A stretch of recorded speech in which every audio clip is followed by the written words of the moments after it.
pour adorer le Seigneur? Est-ce que tu peux ce matin élever la voix vers lui, l'élever vers lui? Est-ce que tu peux lui dire, je vis pour t'adorer, Seigneur? Je vis, mon existence c'est pour t'adorer, mon existence c'est pour te célébrer, mon existence, toute mon existence c'est pour te rendre gloire, Père. Je vais bénir ton nom ce matin, je vais bénir ton nom, je vais bénir ton nom, je vais bénir ton nom, je vais bénir ton nom.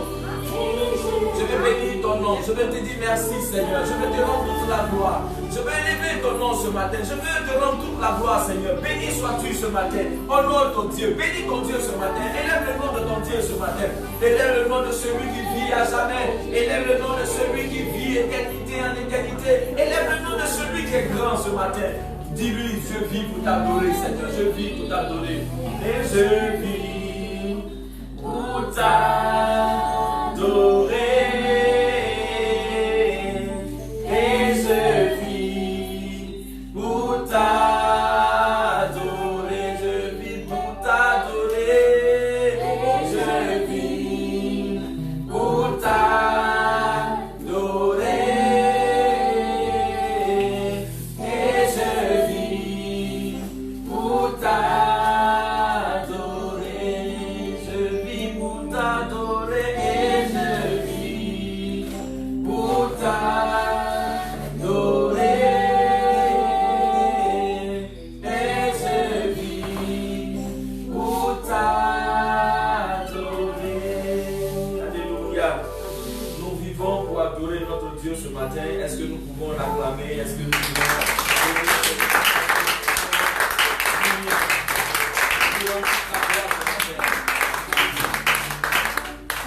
Seigneur ce matin pour sa grâce, je veux lui dire merci pour son amour. Je veux bénir Dieu ce matin pour l'occasion et pour l'opportunité qu'il nous donne de nous retrouver en ces lieux. Alléluia. Nous allons ce matin voir ensemble quelque chose d'important. Nous parlons de la consécration. Alléluia. Nous parlons en ce mois de la consécration. Amen. Et nous avons vu les 2 dimanches derniers la servante de Dieu qui nous a instruit sur ce que c'est que la consécration, sur qu'est-ce qu'on appelle consécration. Nous avons vu qu'est-ce que nous pouvons faire quand nous parlons d'être consacrés. Alléluia. Ce matin, je voudrais aborder dans le même sens, mais je voudrais nous faire comprendre quelque chose. Amen. Nous parlons de consécration. Parler de consécration, c'est parler de consécration, c'est parler de comment je peux appeler ça, d'une certaine manière de vivre. Amen. Parler de consécration, c'est de parler d'une certaine manière de faire.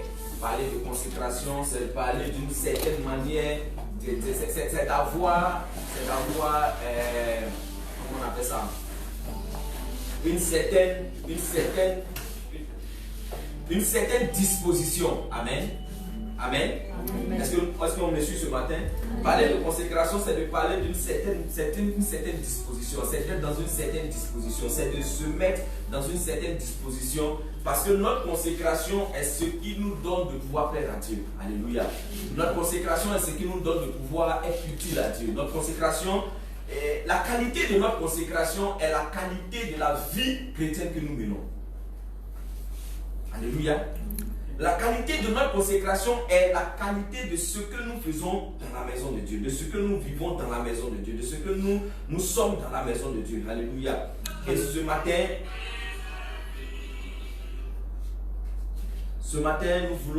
nous voulons parler d'être un vase d'honneur. Alléluia. Je vais parler ce matin d'être un vase d'honneur. Vous voyez tout ce que j'ai fait apporter ici ce matin. Nous avons différents vases. Amen. Amen. Je vais choquer quelqu'un ce matin. Nous avons différents vases dans ce lieu. Nous avons différents récipients. Nous avons différentes choses. Quelqu'un peut me lire 2 Timothée chapitre 2, le verset 20 et le verset 21.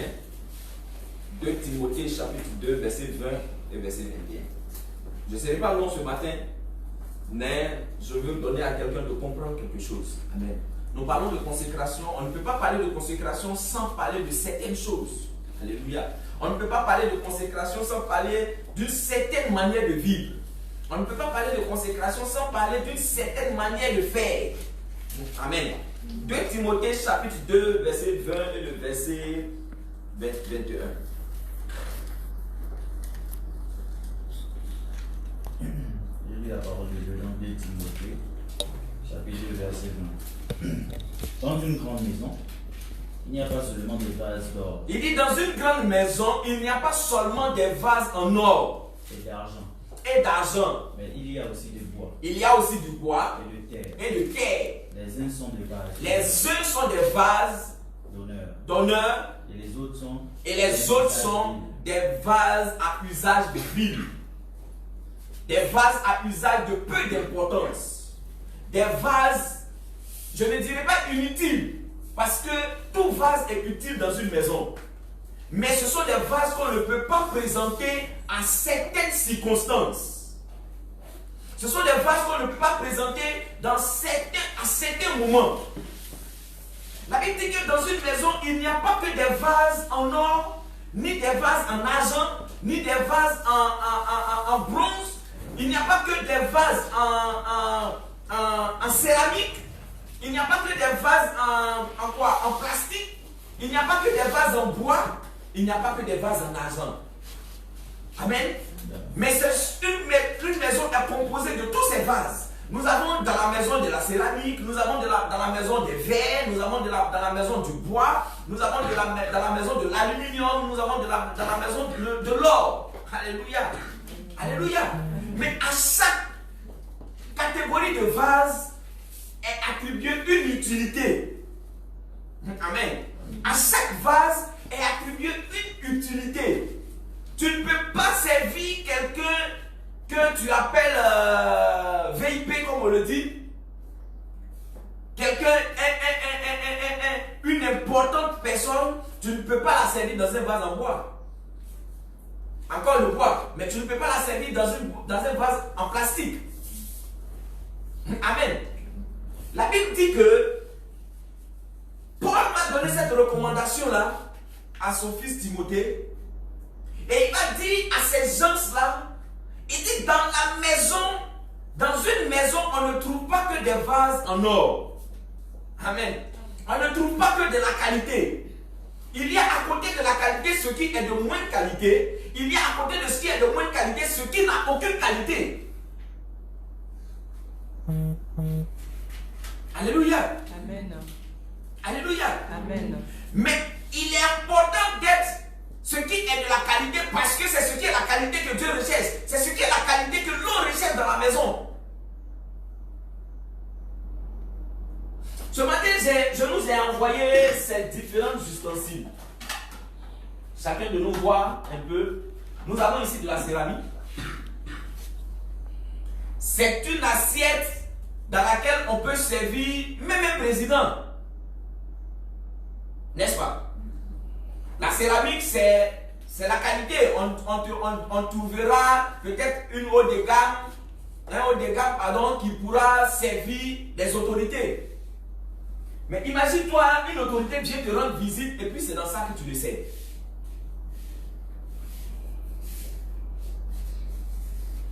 Or, ce n'est pas parce que tu n'as pas ça.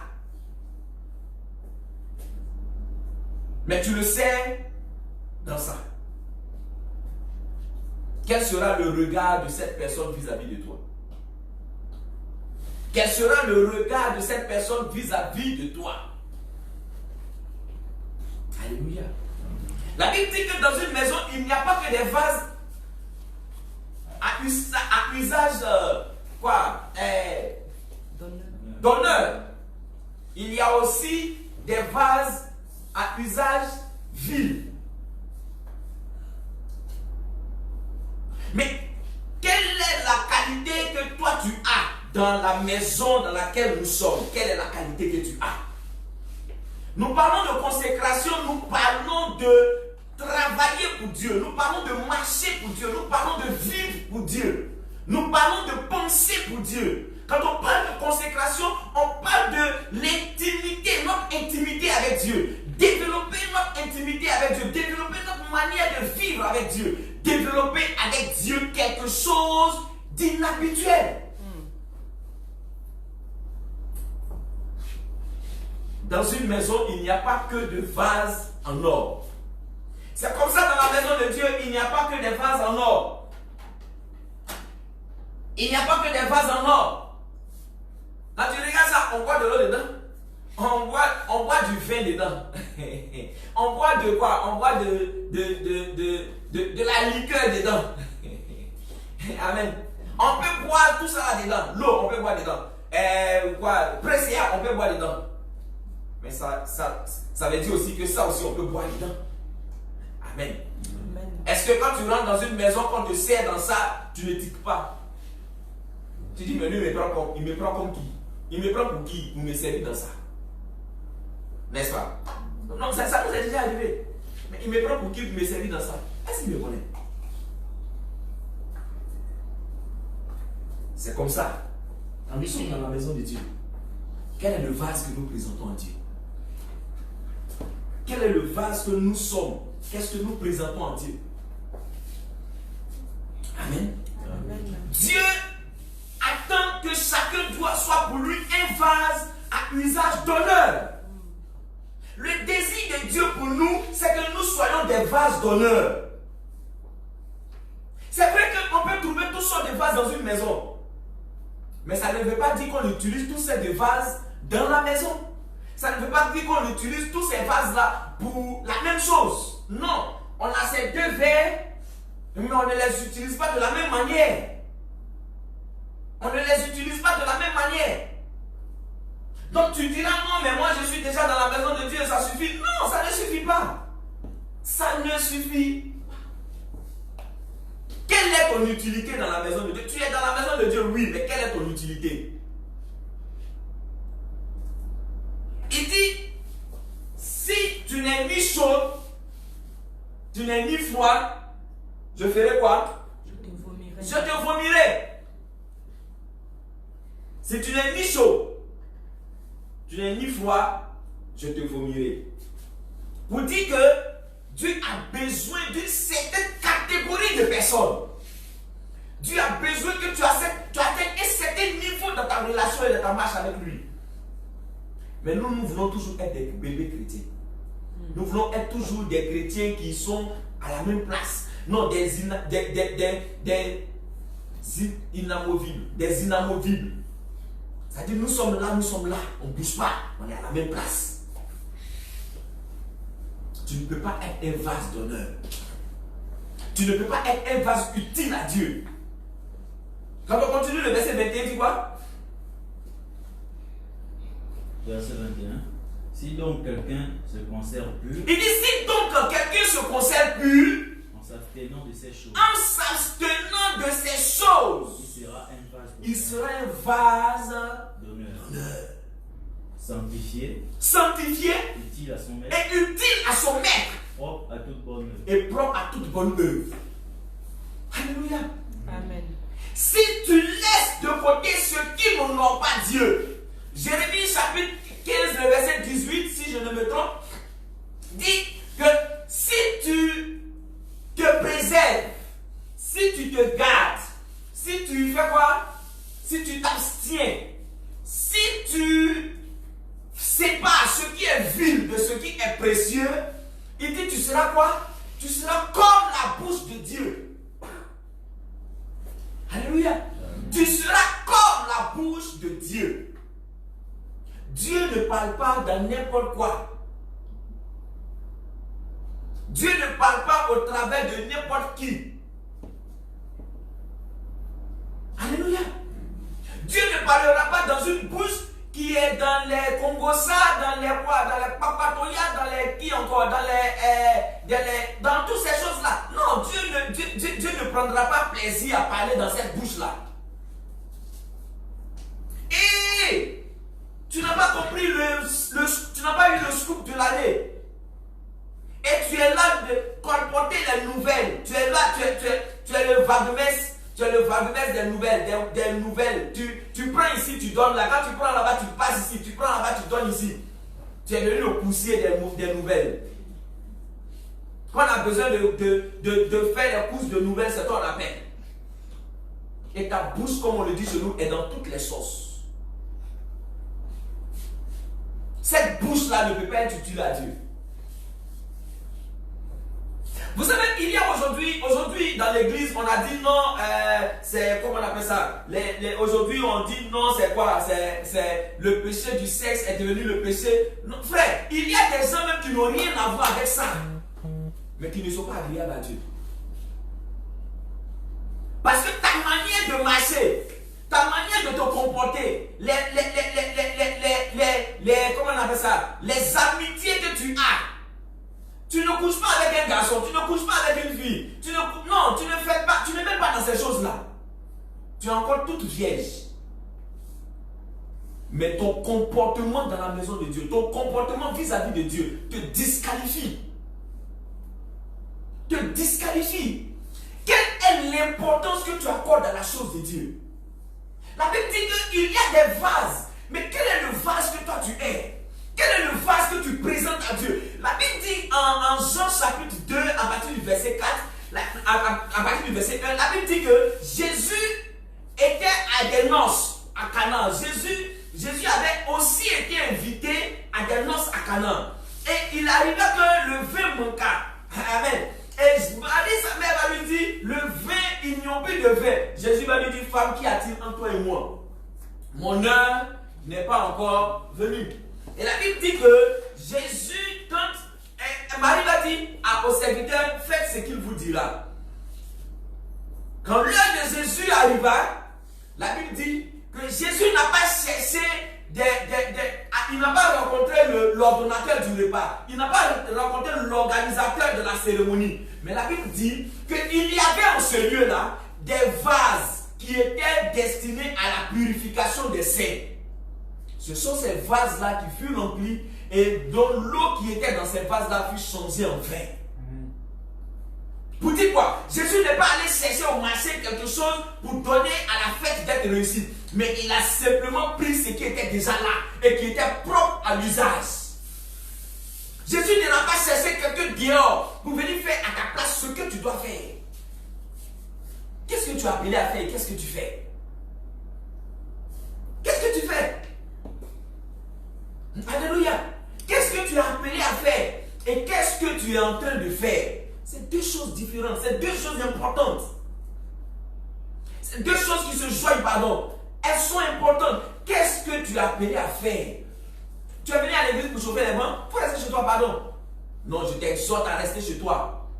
Parce que si tu viens pour augmenter notre nombre, on dit, ah, aujourd'hui on était 31, aujourd'hui on était 20, mais ça ne sert à rien. La Bible déclare qu'au dernier jour, tu ne seras pas sauvé. Parce que tu es venu pour augmenter le cycle de l'église. Tu n'es pas venu dans l'optique, mais dans l'idée de pouvoir véritablement donner ta vie et marcher comme Dieu le veut. On ne va pas à l'église pour son père. Si c'était pour son père qu'on allait à l'église, moi je ne serais pas chrétien. Parce que je suis devenu chrétien avant ma mère. Ma mère est devenue chrétienne avant mon père. Mon père est venu. Mon père, quand il a été converti, mon père est arrivé à l'église en mars 93. Mon père est arrivé à l'église en mars 93. En avril, mai, en juin, fin mai, début juin, il y a eu la Pentecôte. Mon père a été baptisé du Saint-Esprit le jour-là. J'ai dit, nous tous on était étonnés. Moi, il était encore baptisé. Moi, je suis arrivé à l'église avant lui. Il n'était pas encore baptisé. Mon père était baptisé ce jour-là. Il a été baptisé, il a été visité par le Saint-Esprit. J'ai dit, j'avais une plaie sur le pied ici. Je me suis blessé avec un vélo. Et la plaie s'est infectée. Et j'avais tellement mal. Ce jour-là, il est revenu de l'église un soir. Un mardi soir, il est revenu de l'église. Et il m'a trouvé couché au salon, dans le fauteuil, en train de gémir, en train de pleurer parce que j'avais mal. J'ai dit, le monsieur, il est venu se mettre sur moi. Il a prié pour moi. J'ai dit, qu'il a fini de prier pour moi. J'ai dit, instantanément, la douleur s'est arrêtée. La plaie a commencé à cicatriser à partir de ce jour-là. Non, j'ai dit, le dos de guérison était trop propre. Mais malheureusement, malheureusement, il a abandonné quelques mois après la main du Seigneur. Et il est mort sans connaître le Seigneur. Malheureusement. Il est venu dans l'église, il a été un vase. C'est-à-dire, le jour qu'il a reçu le baptême du Saint-Esprit, il a reçu le don de guérison. Mais malheureusement, sa fin n'a pas été celle que j'aurais souhaité. Malgré que je lui ai parlé après. Et je vous dis ce matin, Dieu a besoin que tu sois pour lui un vase d'honneur. En plus de ces vases, regarde le vase que j'ai envoyé. J'ai dit je vais choquer quelqu'un ce matin. C'est un vase. Qui connaît ça? Qui connaît pas? Vous ne connaissez pas, vous connaissez, je ne sais pas. Qui connaît? C'est parce que ça fait peur que vous ne connaissez pas. C'est un vase. Mais est-ce que tu peux mettre la nourriture de quelqu'un dedans? Même si tu viens de l'acheter au marché. Vous comprenez? Et il y a des gens comme ça dans l'église.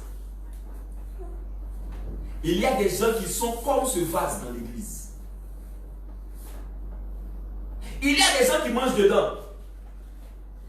Oui, il y a des gens qui mangent dedans. Il y a des gens qui préparent et qui mettent la nourriture dedans pour manger. Mais est-ce que quand tu regardes quelqu'un qui est, je ne dirais pas normal parce que sinon je serais en train d'insulter ces personnes, mais quand tu regardes quelqu'un, est-ce que tu peux servir quelqu'un dans ça? Même si tu n'as pas de récipient chez toi. Si c'est le dernier récipient qui reste, qu'est-ce que tu fais? Tu préfères mettre dans un sachet, emballer dans un sachet, que de mettre dans ça. N'est-ce pas? C'est un vase. C'est un vase. Mais quel genre de vase? J'ai sorti ça ce matin pour te choquer. Pour te dire, toi qui ressembles à ça, il faut que tu reviennes à la normale. Il y a des gens ici qui ressemblent à ça. Qui ressemblent à ce vase. Parce que Dieu ne peut rien faire avec ça. On peut l'utiliser dans la maison pour aller aux toilettes. Ce vase-là, il est fait pour les toilettes. Il n'est pas fait pour la table. Ce vase n'est même pas fait pour la cuisine. Il est fait pour les toilettes. On utilise ce vase-là dans les toilettes. Contrairement à ça, on ne peut pas l'utiliser dans les toilettes.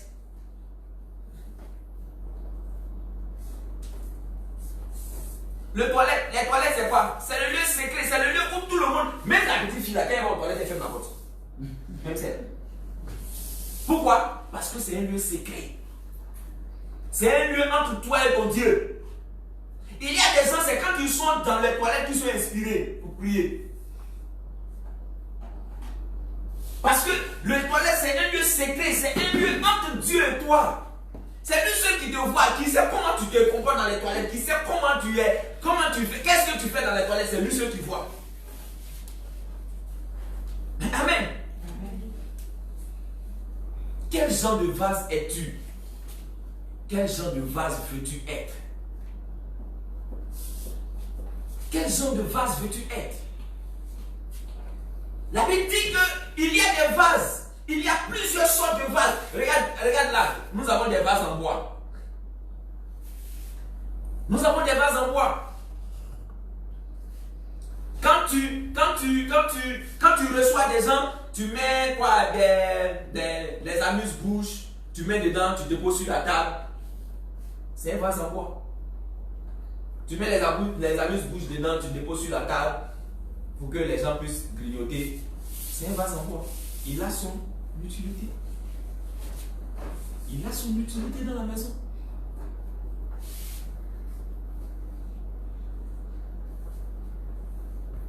Ce matin, je vais interpeller quelqu'un. Quel genre de vase es-tu? Quel genre de vase veux-tu être? Un vase utile à Dieu ou un vase à usage vil. Ce sont les deux vases que Dieu a dans sa maison. Il dit, il y a des vases en or, il y a des vases en argent, il y a des vases en bois, il y a des vases... Certains sont pour l'usage utile et d'autres pour l'usage vil. Amen. Pour l'usage vil. La qualité du vase que tu es déterminera la qualité du service que Dieu te donnera de faire. La qualité du vase que tu es déterminera la position à laquelle Dieu te placera. Alléluia. Tu n'es pas chrétien pour quelqu'un. Tu n'es pas chrétienne pour quelqu'un. Tu n'es pas chrétien ou chrétienne pour quelqu'un. Tu l'es pour toi, tu l'es pour Dieu. Alléluia. Je ne peux pas te poursuivre pour changer de vie. Je peux t'exhorter à emprunter le bon chemin. Mais je ne peux pas te poursuivre. Je ne peux pas te poursuivre. Parce que c'est une décision personnelle. Je connais des parents, j'ai vu des parents qui ont obligé les enfants à devenir chrétiens.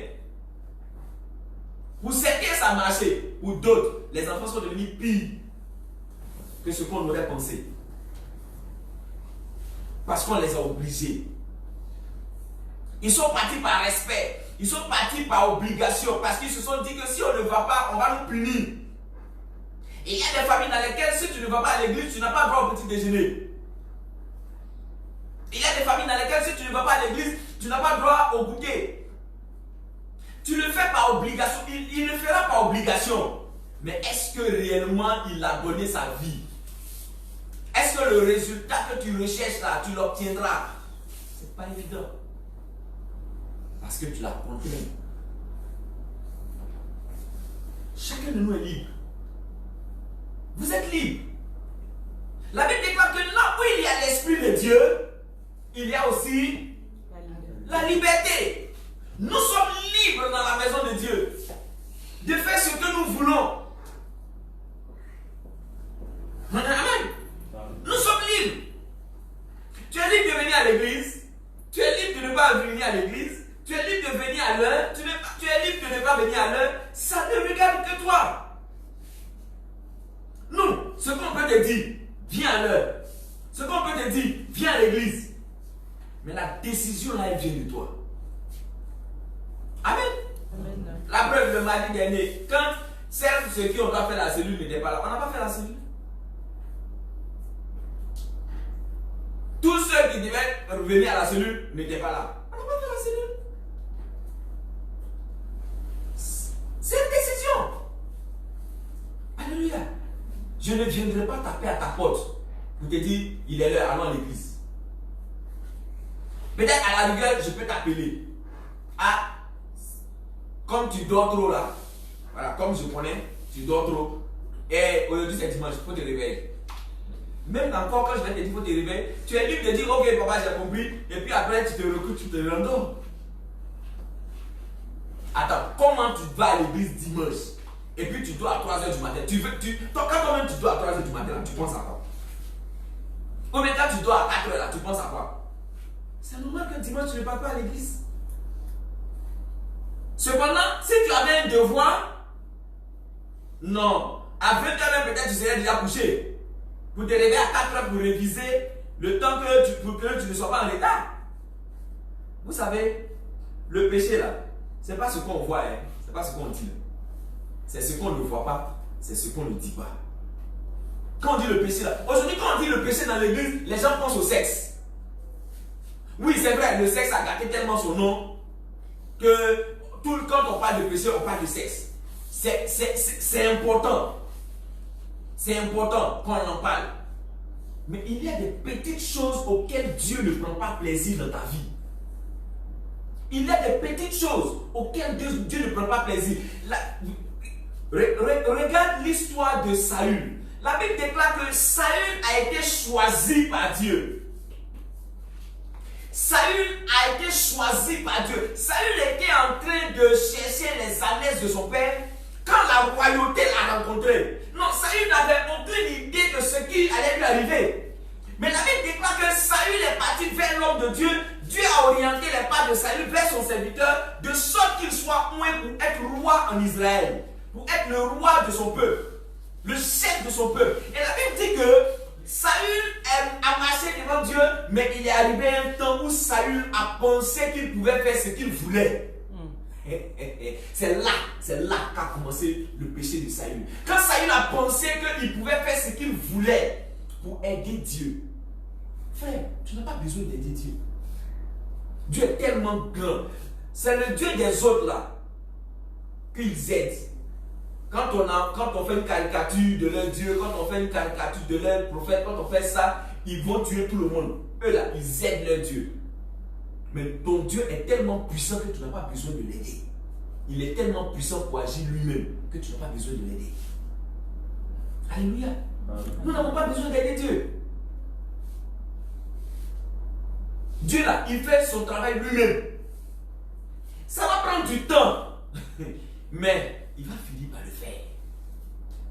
La Bible dit il est lent à la colère et il est riche en bonté. Il y a deux mots. Colère et bonté. Tel qu'il est lent à la colère, ça veut dire qu'en lui, il y a la colère. Ça va prendre le temps que ça va prendre, mais ça va finir par arriver. En fait, il est tellement compatissant qu'il te donnera le temps pour que tu puisses te ressaisir. Tu vas penser que, oh, mais si j'ai fait ça et puis Dieu ne fait rien. Il y a que ça comme ça beaucoup. Mais attends, moi j'ai fait ça là et puis il n'y a rien. J'ai fait ça et puis il n'y a rien. Laisse, il n'y a rien. Ok. Le rien, ça va te rattraper devant.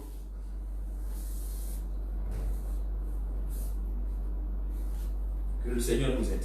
Amen. Que le Seigneur nous aide. Amen. Dieu a une mission. Et ta mission dans l'église, c'est de travailler pour Dieu. Saül a commencé à pécher contre Dieu quand il a commencé à désobéir à Dieu. Saül a commencé à faire ce qui n'était pas de son ressort. On veut faire le sacrifice parce que Samuel tardait à venir. Il s'est dit, bon, je suis le roi. Si le prophète ne vient pas, je peux le faire. Il est allé faire le sacrifice. Et Samuel est arrivé. Et la Bible dit que c'est là que Dieu a commencé à rejeter Saül. Parce que Saül a fait des choses qu'on ne devait pas faire, qu'il ne devait pas faire. Ce n'était pas son pouvoir de le faire. Les tâches étaient bien définies, les tâches étaient bien précises. Lui, en tant que roi, il avait sa part de responsabilité. Le peuple avait sa part de responsabilité. Et le prophète avait sa part de responsabilité. Chacun avait sa part de responsabilité. Il a su passer son autorité. Et il est allé faire ce qu'il ne devait pas faire. Au point où, en 2 Samuel chapitre ouais. L'obéissance vaut mieux que les sacrifices. Lui qui trouve, il est cadeau.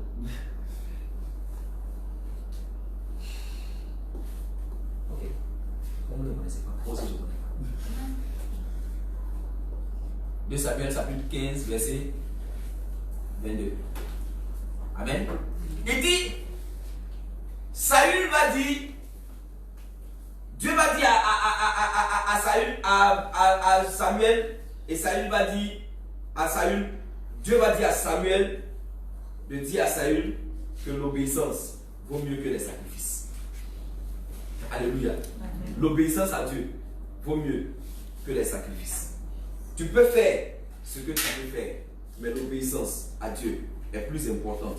Dieu te demande de faire quelque chose, fais-le tel qu'il t'a demandé de le faire. N'en rajoute pas. Ne fais pas comme toi tu veux le faire, mais fais-le comme Dieu veut que tu le fasses. Alléluia. Amen. Alléluia. Amen. Fais-le comme Dieu veut que tu le fasses. 1 Samuel chapitre 15, verset 22. Il dit, Samuel dit, l'Éternel trouve-t-il autant de plaisir dans les holocaustes et les sacrifices que dans l'obéissance à sa voix?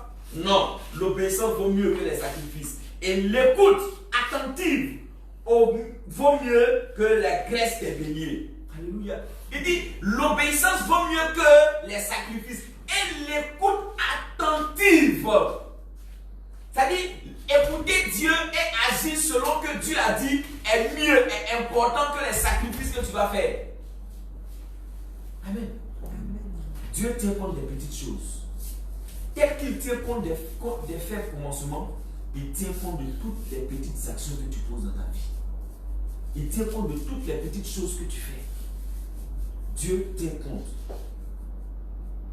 Et comme on le dit, il a un cahier comptable pour écrire tous tes faits et gestes.